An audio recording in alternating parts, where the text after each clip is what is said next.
Hello നമസ്കാരം, welcome back to make studio.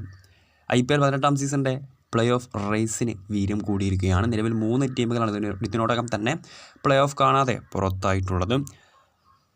നമുക്കറിയാം, Sunrisers Hyderabad കഴിഞ്ഞ ദിവസം നടന്ന മത്സരത്തിൽ ഡൽഹി ക്യാപിറ്റൽസുമായിട്ടുള്ള മത്സരത്തിൽ മഴ മൂലം മത്സരം ഉപേക്ഷിക്കുകയും ഇരു ടീമുകൾക്കും ഓരോ പോയിൻ്റ് വീതം ലഭ്യമാവുകയും ചെയ്തതോടുകൂടി സൺറൈസേഴ്സ് ഹൈദരാബാദ് ഇത്തവണ IPL പ്ലേ ഓഫിൽ നിന്നും പുറത്തായിരിക്കുകയാണ്. സോ രാജസ്ഥാനും ചെന്നൈക്കും പുറമെ മൂന്നാമത്തെ ടീമായി ഹൈദരാബാദ് കൂടി പ്ലേ ഓഫ് കാണാതെ അങ്ങനെ പുറത്തായിരിക്കുകയാണ്. സോ നിലവിലുള്ള ഇനി ബാക്കിയുള്ള 7 ടീമുകൾക്കും നിർണായകം അല്ലെങ്കിൽ ഒരുപോലെ തന്നെ സാധ്യതകളുണ്ട് പ്ലേ ഓഫ് ഉറപ്പിക്കാൻ. അപ്പോൾ ഇന്ന് ഒരു പ്ലേ ഓഫ് ഡിസൈഡർ മാച്ച് എന്ന് വേണമെങ്കിൽ നമുക്ക് വിശേഷിപ്പിക്കാം.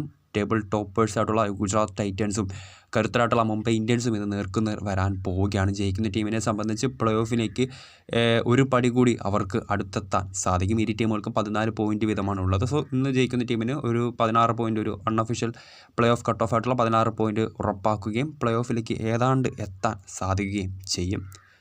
അപ്പോൾ ഇന്ന് മുംബൈ ഇന്ത്യൻസിനെ നേരിടാൻ പോകുന്ന ഗുജറാത്ത് ടൈറ്റൻസിനൊരു ഹാപ്പി ന്യൂസാണ് ഇപ്പോൾ പുറത്ത് വന്നിട്ടുള്ളത്. തങ്ങളുടെ സ്റ്റാർ പേസർ ഇന്നത്തെ മത്സരത്തിൽ മുംബൈക്കെതിരായിട്ടുള്ള 11 അവർക്ക് കളിപ്പിക്കാൻ അല്ലെങ്കിൽ അവൈലബിളായി വന്നിട്ടുണ്ട്.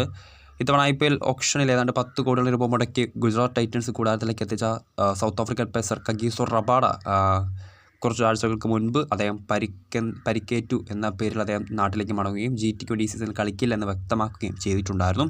എന്നാൽ അതിനെക്കുറിച്ച് ഒഫീഷ്യൽ കൺഫർമേഷൻ ഇപ്പോൾ വന്നിരിക്കുകയാണ്. അദ്ദേഹം SA20 ലീഗിൽ നടന്ന മത്സരത്തിനിടെ ഡ്രഗ് യൂസ് ചെയ്തതിൻ്റെ പേരിൽ അദ്ദേഹത്തിന് 1 മാസത്തോളം വിലക്ക് ഏർപ്പെടുത്തിയിട്ടുണ്ടായിരുന്നു. സോ ആ ഒരു വിലക്കിൻ്റെ കാലാവധി തീരാൻ കാത്തിരിക്കുകയായിരുന്നു താരം.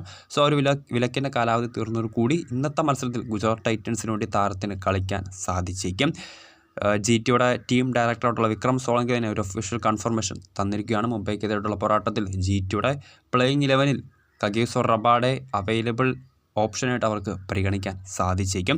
സോ അദ്ദേഹത്തിൻ്റെ ആ ഒരു 1 മന്ത് സസ്പെൻഷൻ, ഡ്രഗ് യൂസ് ചെയ്തതിൻ്റെ പേരിലുള്ള ആ ഒരു 1 മന്ത് സസ്പെൻഷൻ താരം പൂർത്തിയാക്കുകയും തിരികെ ക്രിക്കറ്റിലേക്ക് മടങ്ങിയെത്തിയിരിക്കുകയും ചെയ്തിരിക്കുകയാണ്. സോ GTയെ സംബന്ധിച്ച് എന്തുകൊണ്ടും ഹാപ്പി ന്യൂസ് തന്നെയാണ്. കാരണം മുംബൈ പോലൊരു കരുത്തുറ്റ ടീമിനെ നേരിടാൻ ഇറങ്ങുമ്പോൾ പേസ് ബോളിങ്ങിന് ഒന്നുകൂടി കരുത്തുകൂട്ടാൻ റബാഡയുടെ സ്ഥാനം അവർക്ക് ഉപകാരപ്പെട്ടേക്കും. സോ വീഡിയോ ഇഷ്ടപ്പെട്ടാൽ ലൈക്ക് ചെയ്യുക, ഷെയർ ചെയ്യുക. കൂടുതൽ വാർത്തകൾക്കായി ചാനൽ സബ്സ്ക്രൈബ് ചെയ്യുക.